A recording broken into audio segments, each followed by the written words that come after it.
ரொம்ப நாளாக வெயிட் பண்ணிட்டு இருந்த விஷயம் நடந்துருச்சு. இந்தியாவிலேருந்து அம்மாவும் அண்ணாவும் அனுப்பிச்ச பார்சல் வந்துடுச்சு. நாங்கள் டோர் டெலிவரி தான் ஆகும்னு வெயிட் பண்ணிட்டு இருந்தோம். ஆனால் அது அப்படி இல்லை, நம்ம தான் போய் போஸ்ட் ஆஃபீஸில் கலெக்ட் பண்ணிக்கணும்.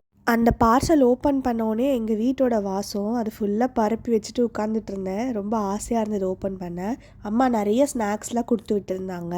அப்புறம் ஆல்மோஸ்ட் எல்லா மளிகை சாமானும் கொடுத்து விட்டுருந்தாங்க.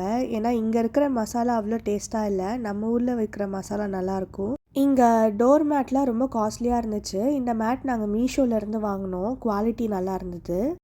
கூழ் மாவு, கம்பு, கேப்ப மாவு, இந்த மாதிரி சிறுதானிய மாவெல்லாம் கொடுத்துருந்தாங்க. மல்லித்தூள், மிளகாத்தூள் அதெல்லாம். புளி வந்து எங்கள் அக்கா கொடுத்துருந்தாங்க, புனிதா அக்கா. இங்கே வந்து ஒரு 4-5 மந்த்ஸாக இட்லியே சாப்பிடல. ஸோ இட்லி சட்டி வந்துருச்சு. மினி இட்லி தட்டு, குழி பணியார தட்டு, அப்புறம் தாளிக்கிற பெட்டி.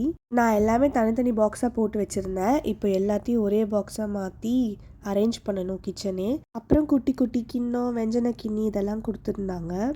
அண்ணாவும் அம்மாவும் பர்த்டேக்கு ட்ரெஸ்லாம் வாங்கி அனுப்பிச்சிருந்தாங்க. ஆனால் தான் கொஞ்சம் லேட்டாக ரிசீவ் ஆகிடுச்சு. அதுக்கப்புறம் எனக்கு ரொம்ப ஃபேவரட்டாக ஆசைப்பட்டு வாங்கின கேஸ்ட் அயர்ன் தோசைக்கல் இண்டஸ் வேலிலேருந்து வாங்கியிருந்தேன். அதுவும் அனுப்பிச்சிருந்தாங்க.